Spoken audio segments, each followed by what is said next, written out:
Alright, in this video, we're going to begin chapter 5, which deals with statistical reasoning. And we're going to begin with section 5a, that talks about the fundamentals of statistics. Now, here we get two definitions of statistics. Statistics is the science of collecting, organizing, and interpreting data. And statistics are the data that describe or summarize something. Okay. Now that's basically what this chapter is all about. Okay.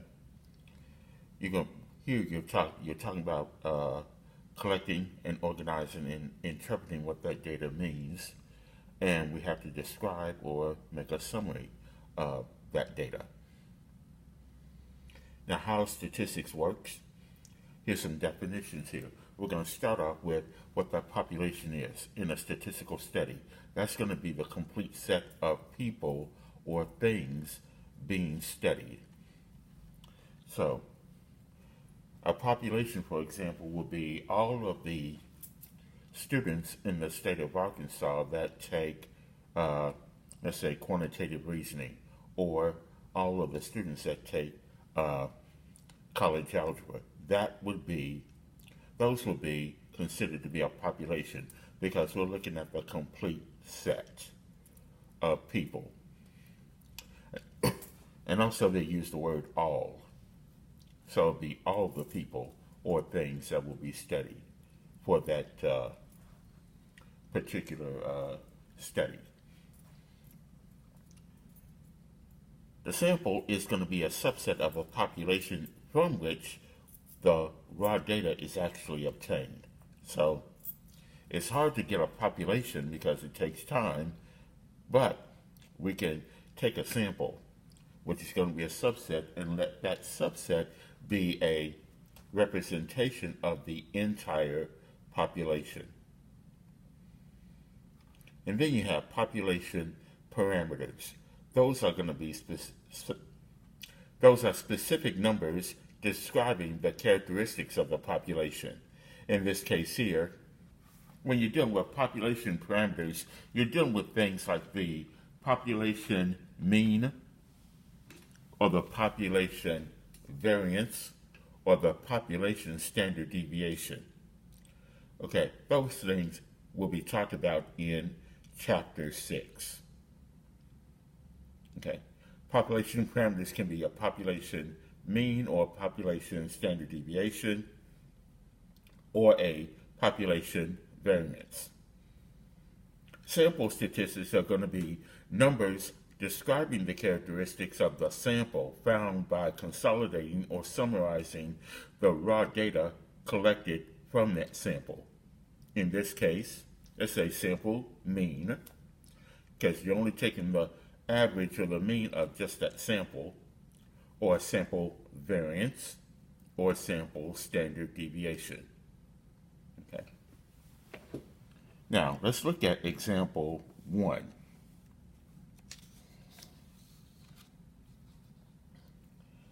In this case, in order to gauge public opinion about how to handle Iran's growing nuclear program, a research group surveyed 1,002 Americans by telephone and asked them to rate the threat Iran's nuclear program poses to the world on a scale of 1 to 10. Describe the population, the sample, the population parameters, and sample statistics. Okay? So first of all, we need to identify the population in that given problem. And it's going to be one of these. Now, the key word here to look for is the word all, because in a population you're looking at, in this case, the complete set. That means all the data that's being studied. So in this case here, we're looking at all Americans. That would be your population. And then next we're going to identify the sample for that given problem. Now, notice it says here in that situation, a research group surveyed 1,002 Americans. That would be the sample. Okay? And they did that by telephone, by the way. So here we're going to choose answer B in this case. The 1,002 Americans surveyed by telephone. Okay, next, we're going to identify the population parameter in that given study. Now keep in mind what a population parameter is by definition. It is the specific numbers describing the characteristics of the population here. So, and I just say a population parameter could be a mean, a population mean, population standard deviation, or population variance. So in this, we can eliminate B and C. And the key word, population, means we're looking at the complete set, or all of the all of this data in that set. So we can easily eliminate A because this has sample data here of 1,002 Americans. That's a sample. This will have to be the correct answer. The mean threat rating of all Americans on Iran's nuclear program. That will be the population parameter. And then identify the sample statistic. Okay, a sample statistic will have to be something like a sample mean, sample standard deviation, or sample variance.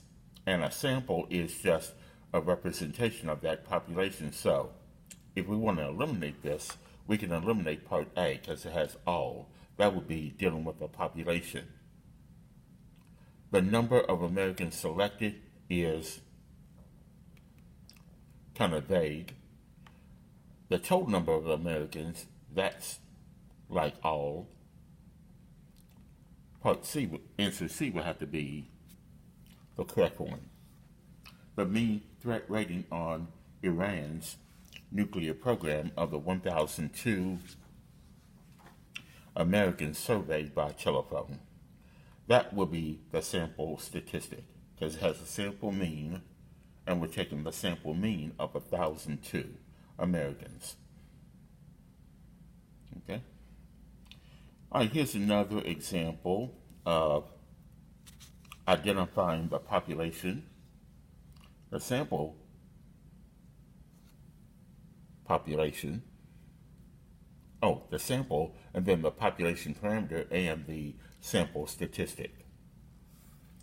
It says here, astronomers typically determine the distance to a galaxy, a huge collection of billions of stars, by measuring the distances to just a few stars within it and taking the mean or average of these distance measurements. Number one, what is the population? Okay, in this case here, we have a huge collection of billions of stars. So it will be, okay, in that galaxy there's a huge collection of billions of stars, so it had to be all the stars in that galaxy. Okay, and all stars are kind of vague. The stars that were selected for measurement would not be a population, and all galaxies would not be a population. Now, the next one is identify the sample. Well, the sample will be something like the stars. In this case, they selected just a few stars within that galaxy. So it would be this answer choice right here. The stars that were selected for measurement. And next, what is the population parameter? Well, it must have a mean. So we know B and C can't be the correct answer. It has to be either A or C. And A says here the mean distance between all stars that were selected for measurements in Earth. That would not be a population. This will have to be it because it has the word all in it. The mean distance between all stars in the galaxy and Earth.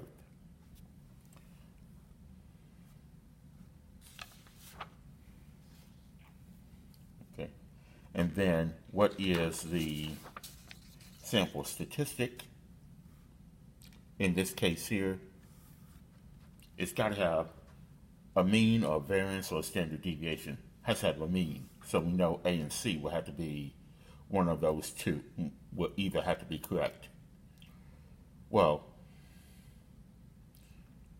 I'm going to say that A would be the best one to choose between all stars that were selected for measurements and Earth.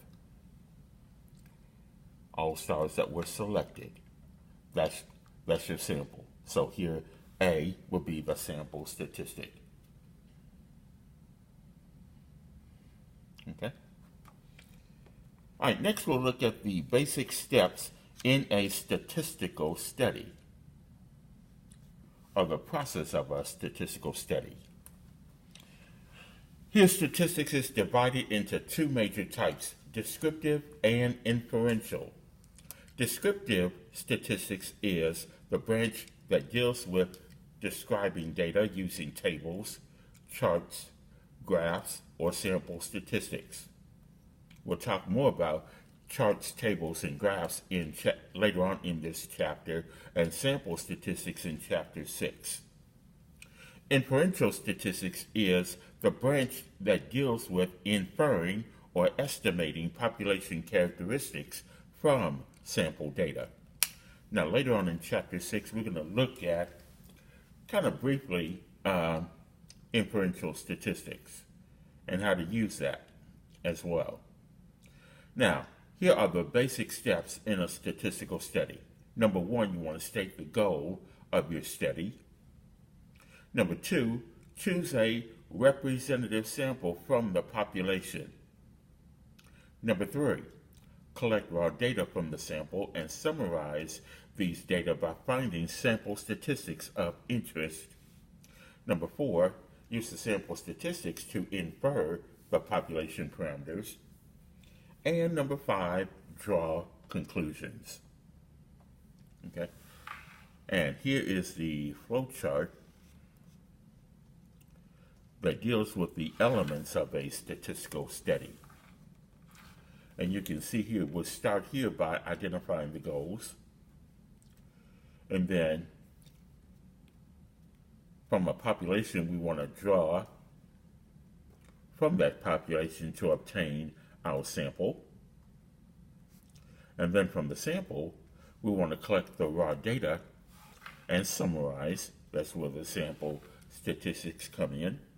And then from that, we're going to make an inference about the population using population parameters. And then we're going to be drawing conclusions about that population. Okay. All right, now let's look at an example of that process. A researcher wants to determine the percentage given below. Describe how the researcher should apply the 5 basic steps in a statistical study.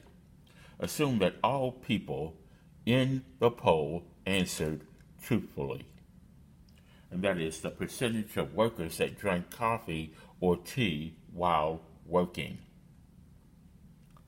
So the first part is determine how to apply the first basic step in a statistical study in this situation. In this case, we want to state the goal of that study. Okay? So we have to pick which one of these would fit that first basic step. Okay? Because we want to identify the population and what we want to do here. And in this case here, we want to identify the population as being all workers. And here the researcher wants to estimate the percentage in this population that drank coffee or tea while working, which is given up here. So it'll be that answer choice there.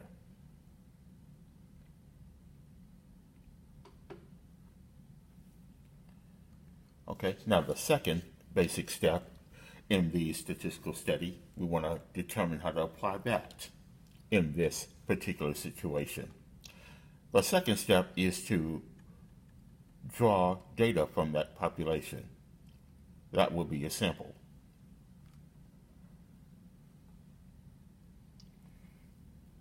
Okay. So if you read answer C, you're going to see here that the researchers should gather data about drinking coffee or tea while working from the largest sample, okay, because we want to get a sample of workers from those from which the researcher can gather data. So it'll have to be that choice.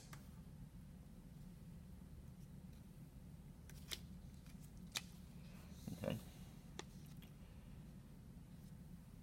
And to apply the third basic step in a statistical study in this situation, we have to figure out which one would be the best. In this case, we're going to be collecting raw data and then make a summary of it.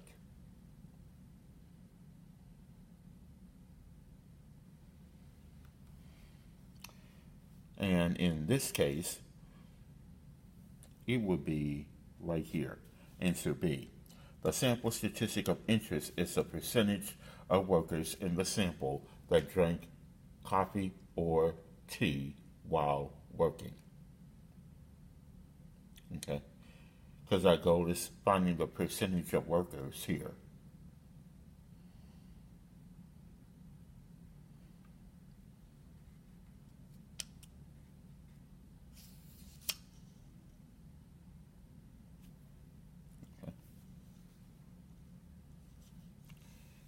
Okay, and now to apply the fourth basic step in the statistical study, that is, we had to make inferences about the population.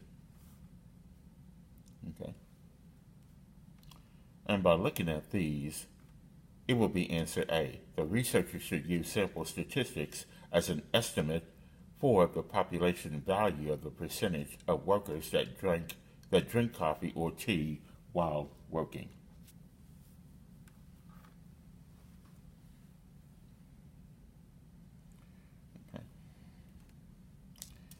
And on the next page here, forgive me that this didn't print out correctly, finding the fifth basic step in a statistical study.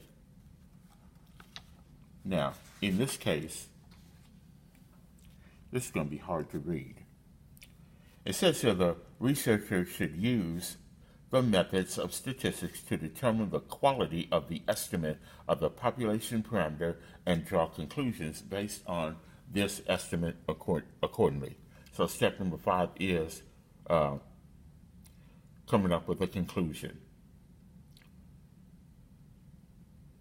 based on the sample statistic.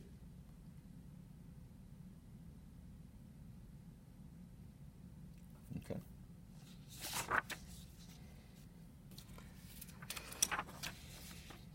Okay, now here's another example of this.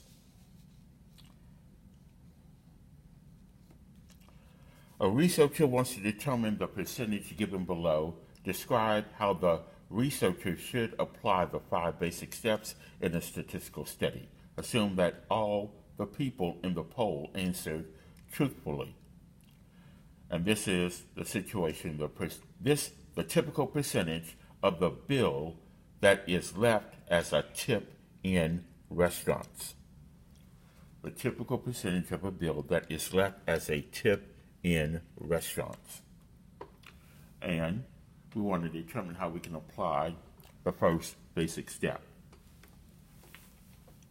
And of course, that first basic step would be to state the goal or identify the goal.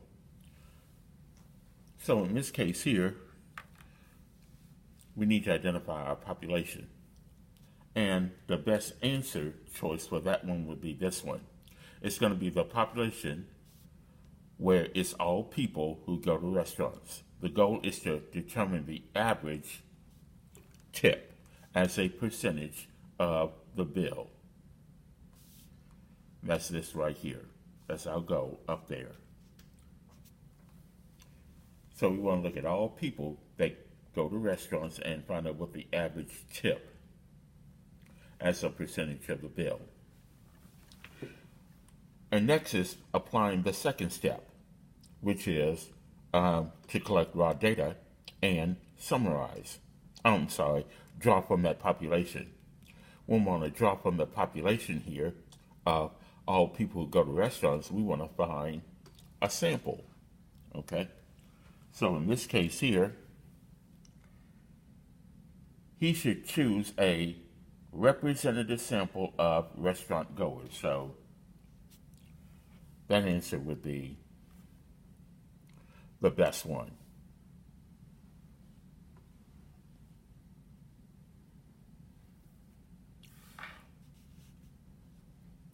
And then determine how to apply the third basic step in a statistical study in this situation. And you're going to choose the correct answer below. In this case, the third basic step will be to collect raw data and make a summary of it. And in this case here, he's going to determine the average tip for those in that sample.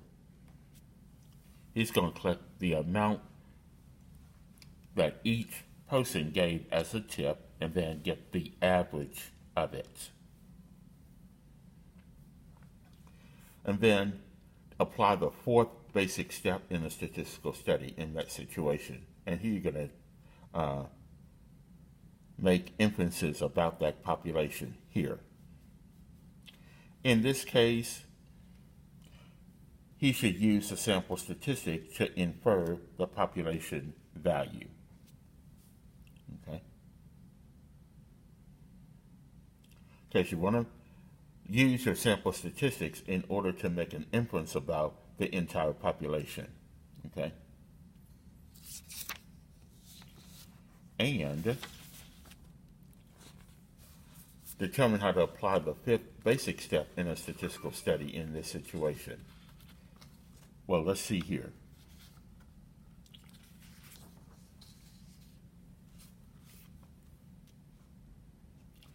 And by reading these choices, it will have to be answer C.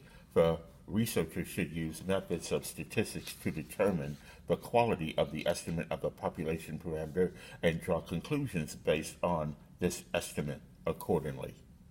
Okay, that's the fifth step. Okay, so that's pretty much the basic steps in a statistical study. Okay, now let's talk about how to choose a sample.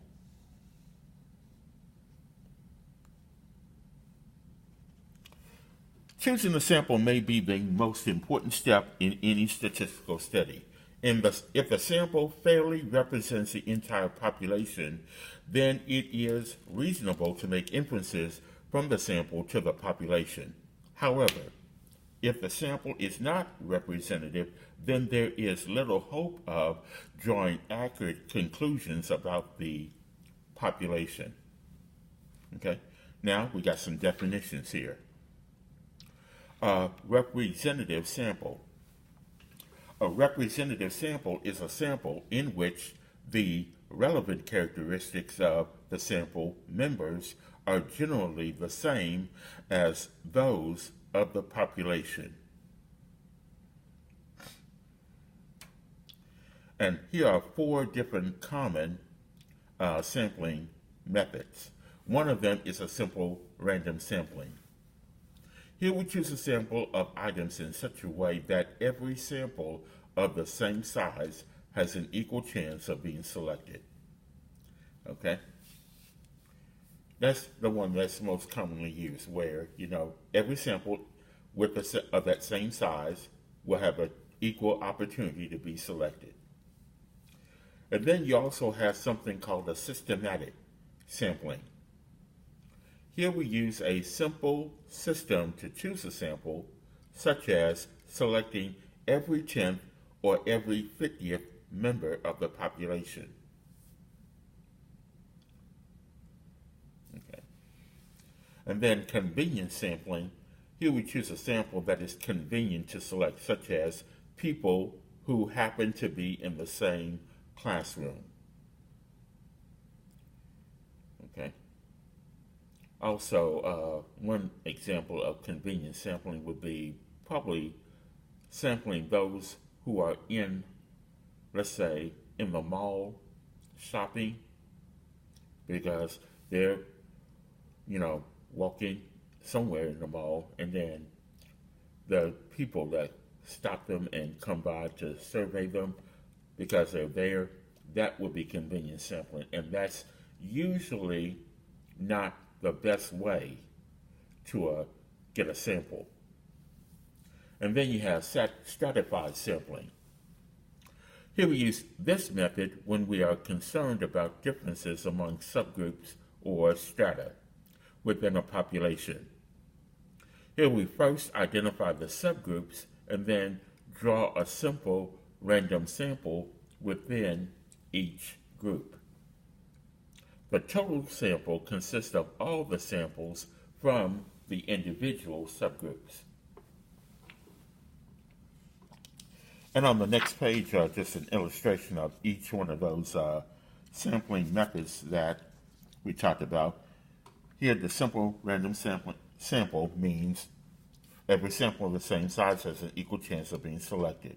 And here, computers are often used to generate random telephone numbers. And here, convenience sampling is just an illustration. Here we use results that are readily available, okay? That's just an illustration of that, like, hey, do you support the death penalty? Okay? That's a convenience sampling because here's someone walking their dog and there's someone asking that question out, through the window. Systematic sampling, we select every kth member. In this case, they're selecting every third member in that particular group. And then stratified sampling, here you break the population up into at least two groups or subgroups or strata. Draw a sample from each one of these strata. Okay, now let's look at how this is applicable to these particular situations here in example 5 and 6. Identify the sampling method as either simple random sampling, systematic sampling, convenience sampling, or stratified sampling. An IRS auditor randomly selects for audits 80 taxpayers in each of the following status categories: single, head of household, married filing jointly, and married filing separately. And here you want to choose the correct sampling technique here. Well, notice 80 taxpayers are going to be selected from each of these 4 filing categories. That tells me that is a stratified sampling. Because here the strata, in this case, are your 4 filing categories. Each category, 80 taxpayers will be selected. That would be a stratified sampling. Example 6. To determine her mood, Deborah divides up her day into 3 parts: morning, afternoon, and evening. She then measures her mood at 2 randomly selected times during each part of the day. And we want to find out which one of these types of sampling methods is used. And again, it is a stratified sampling. Morning, afternoon, and evening, that's the strata. So in the morning, she selects 2 randomly selected times.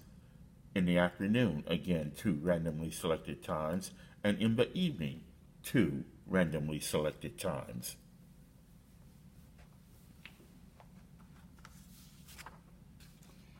And I think I got one more of these on the next page.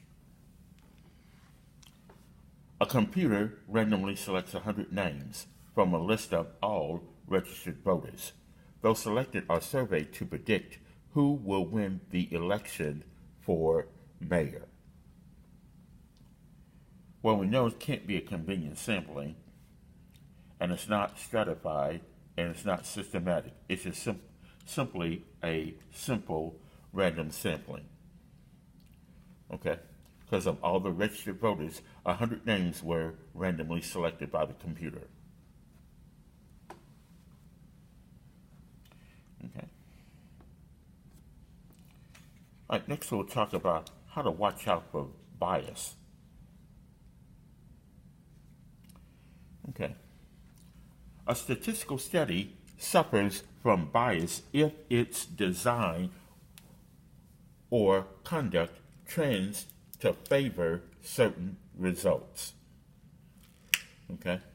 Like, for example, and this would be to estimate the average weight of all men at a college using a sample consisting of only football players. This sample is biased because the football players in the sample are likely to differ in average weight from the population of all men at the college. Okay? Because we know football players usually they're gonna be, muscular in a way. And there are some men in college, they're gonna be slender, or they could be overweight, But if you're just looking at football players, that can be biased.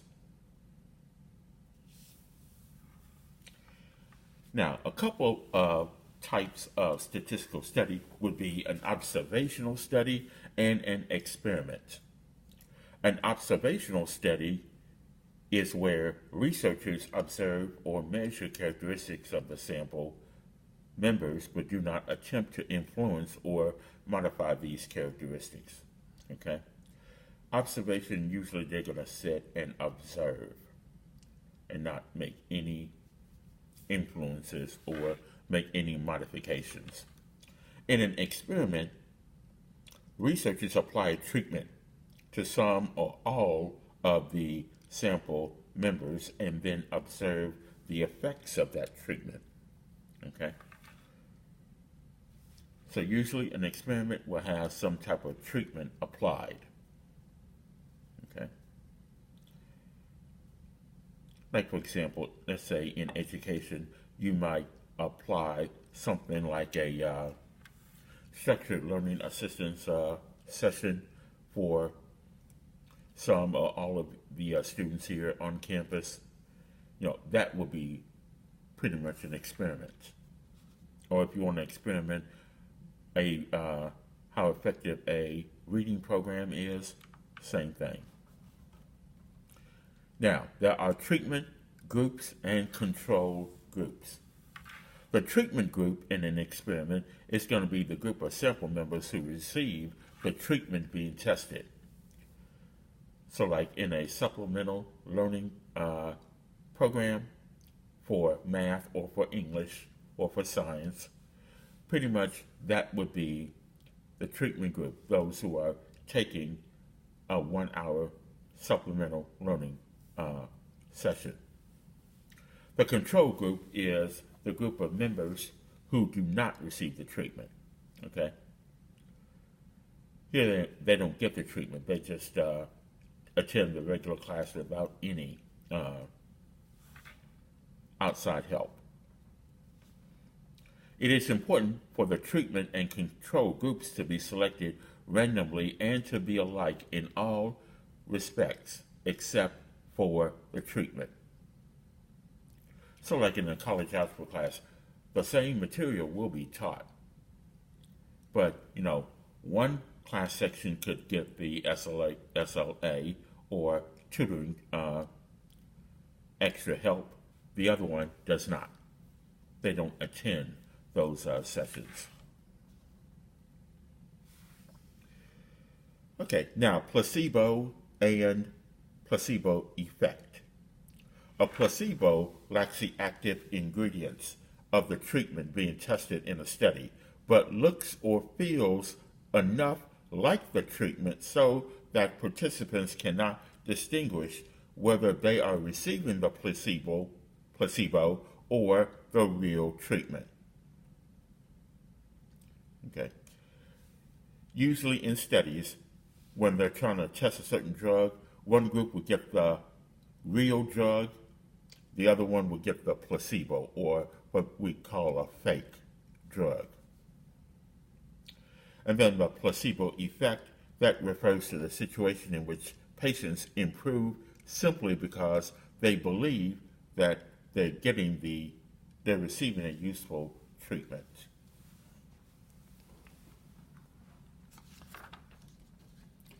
Okay, now here's another definition I need to give to you is blinding. Sometimes we have a single blind experiment and a double blind experiment. So here in statistical terminology, the practice of keeping people in the dark about who is in the treatment group and who is in the control group is called blinding. So here in a single blind experiment, here the participants do not know whether they are members of the treatment group or members of the control group, but the experimenters do know. So the person who's given the experiment does know, but not the participants. Now, in a double-blind experiment, neither the participants nor the experimenters or the people who are administering the treatment know who belongs to which, either the treatment group or the control group. All right, now let's look at an example. Determine whether the following study is an observational study or experiment. If the study is an experiment, identify the control group and treatment group and discuss whether single or double blinding is necessary. If the study is observational, state whether it is a case control study, and if so, identify the cases and controls. So here, a study at the university separated 105 volunteers into groups based on psychological tests designed to determine how often they lied and cheated. Those with a tendency to lie had different brain structures than those who do not lie or did not lie. And we want to determine whether it is a experimental or an observational study.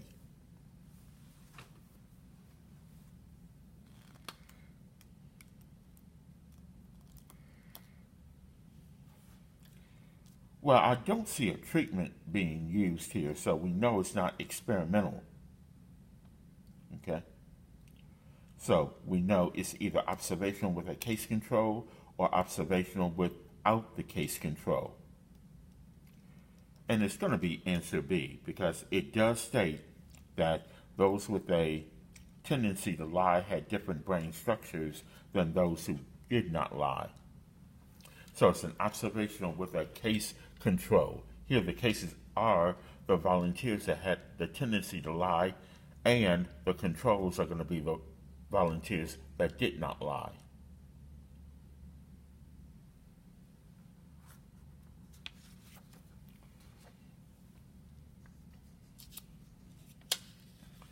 Okay. All right, next example. All right, it's the same thing here. It says here, a National Institute study of 783 melanoma patients and 1,094 cancer-free patients matched by age, sex, and race found that those having a single large mole had twice the risk of melanoma. Having 10 or more moles was associated with a 12 times greater risk of melanoma. And we want to find out whether it is experimental or observational. Well, there is no treatment here involved as well. this sounds to me more like an observational case. So here, for this part right here, we can say it is not an experiment because it says if it is an experiment. In this case, it's not.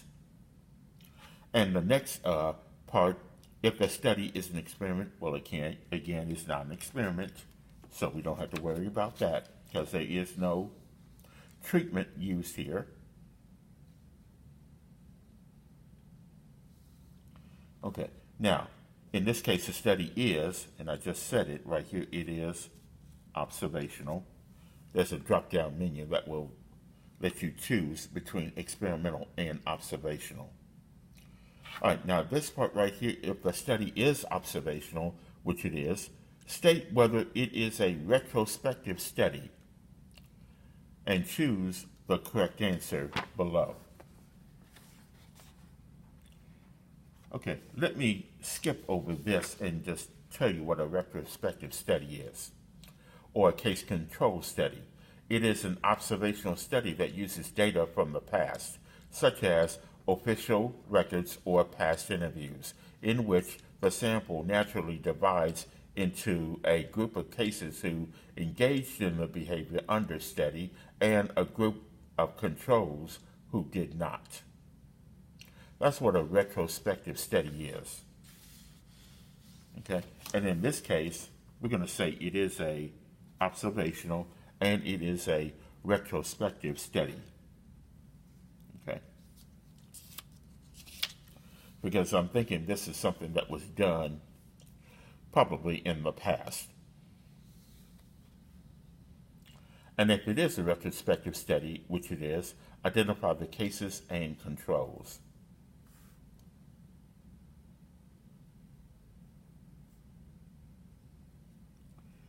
Okay. It will be this one, because it did 783 melanoma patients. Here, they're looking at patients with melanoma, and the controls would be those without melanoma.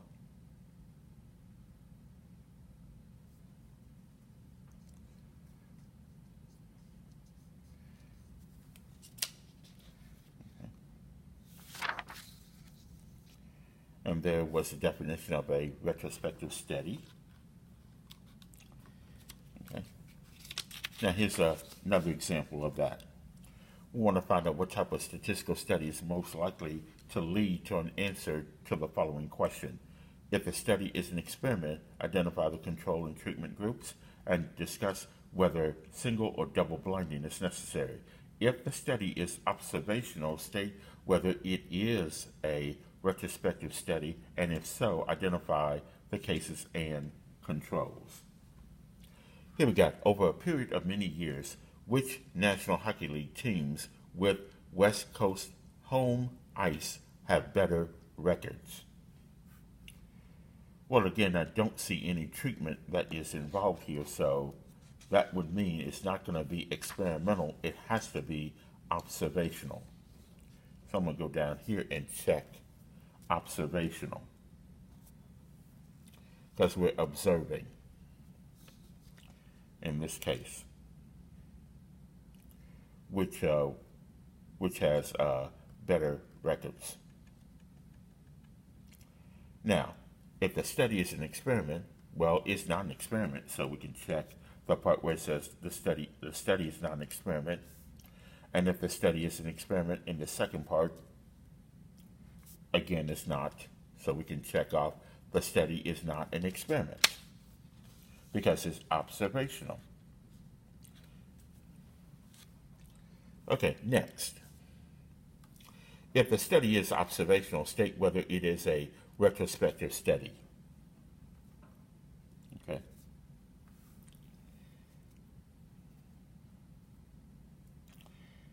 Now, we're not using data from the past. Okay. So here has to be this one. The study is observational, but it is not a retrospective study because we're not looking at data from the past. Okay. And since it is a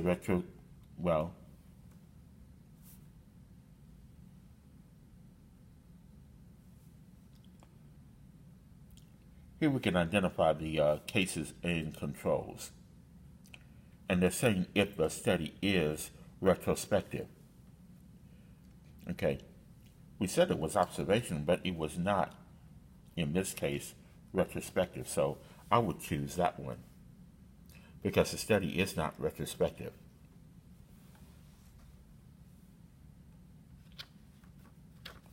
Okay. All right. All right, this one's similar to example 10. The directions are similar, but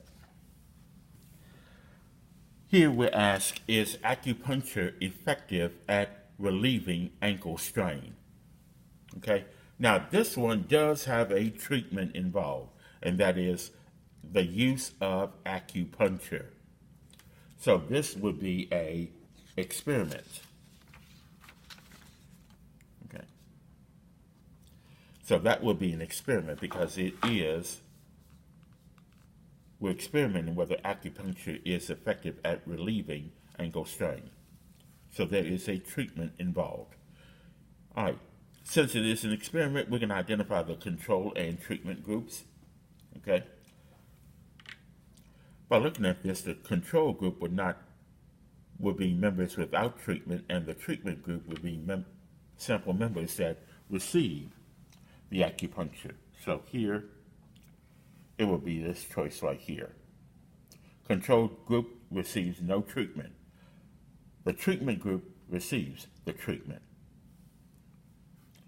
And since it is an experiment, discuss whether single or double blinding is necessary. Okay. Here, that's not necessary. Okay. Since it would not be possible to hide the treatment from the sample members. Okay. Because the sample members will know whether they receive the acupuncture treatment or not, so we can't hide that.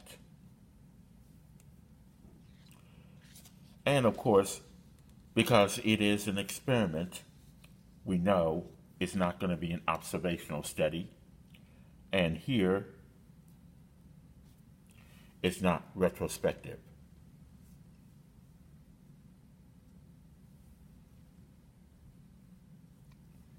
Okay.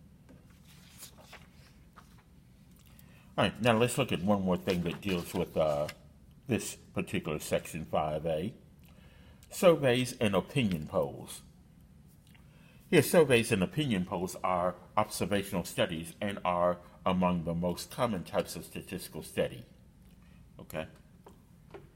Usually in studies, you will find people sending you surveys to complete, and also opinion polls are usually done as well. Now, there is something called margin of error. The margin of error is used to describe a confidence interval that is likely to contain the true population parameter. Okay? Now, if you do have to take a introductory course in statistics, there is more detail about what the margin of error is and what a confidence interval is. Okay?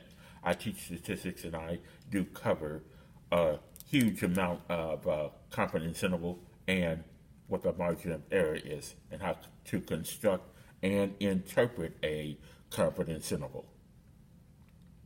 A confidence interval is this: from the sample statistic to the margin of error minus margin of error. You have to subtract your sample statistic minus the margin of error, and it goes to the sum of the sample statistic and the margin of error. That's what your confidence interval is. Now, in example 12,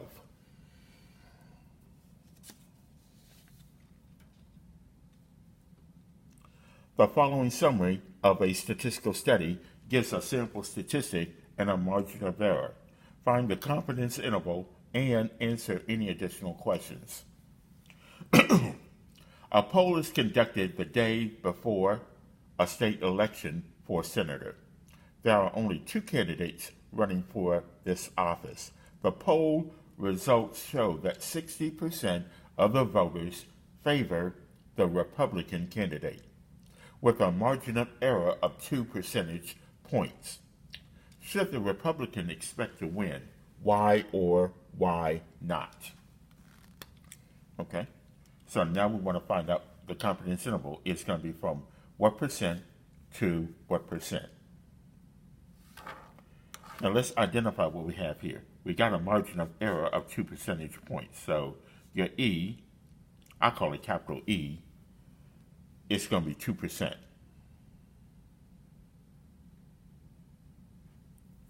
And the poll results show that 60% of the voters favor the Republican candidate.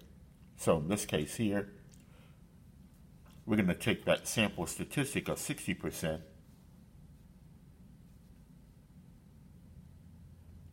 subtract from it 2%, and then we're going to do 60% plus 2%. Sometimes they use plus or minus, okay? So if I subtract 2% from 60%, I'm going to get 58%. And if I add 2% to the 60%, I get 62%. So the confidence interval would be from 58% to 62%.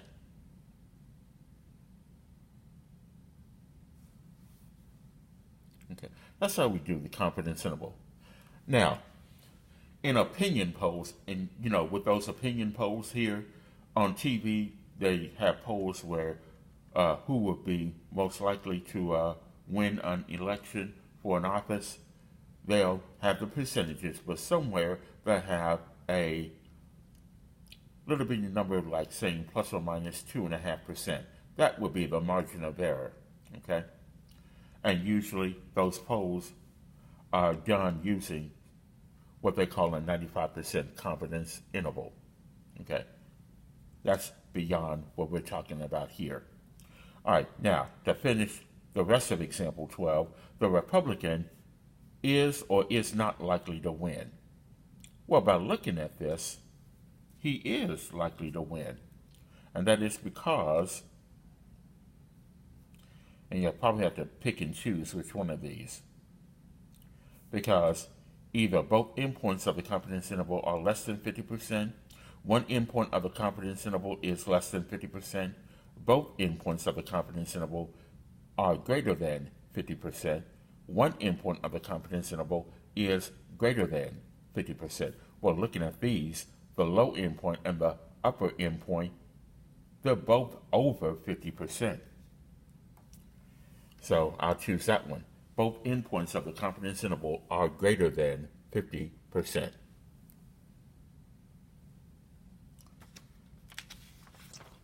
Okay, here's another example dealing with confidence interval.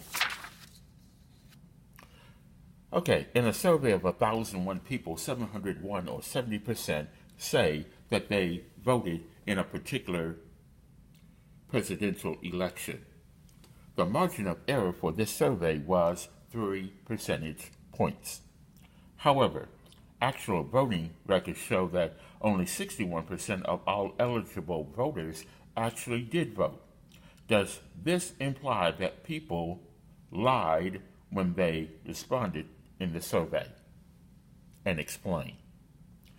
All right, let's find out what the confidence interval is. Here, our sample statistic is 70%. And the margin of error was 3 percentage points. So I'm going to say E is 3%. And to find the lower limit, we'll do 70 minus 3%. The upper limit would be 70 plus 3%. So all I'm doing is subtracting the margin of error from the sample statistic and adding the sample statistic to the margin of error. 70 minus 3%, these are percent. 70% minus 3% is 67%. 70% plus 3% is 73%.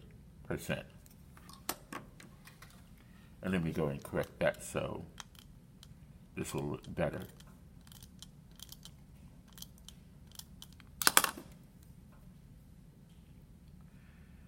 %70 minus 70% plus. So the confidence interval will be from 67% to 73%. And does this imply that people lied when they responded in the survey? Well, if you look at this confidence interval does not include the actual voting records showing only 61%. 61% is outside the confidence interval. Okay.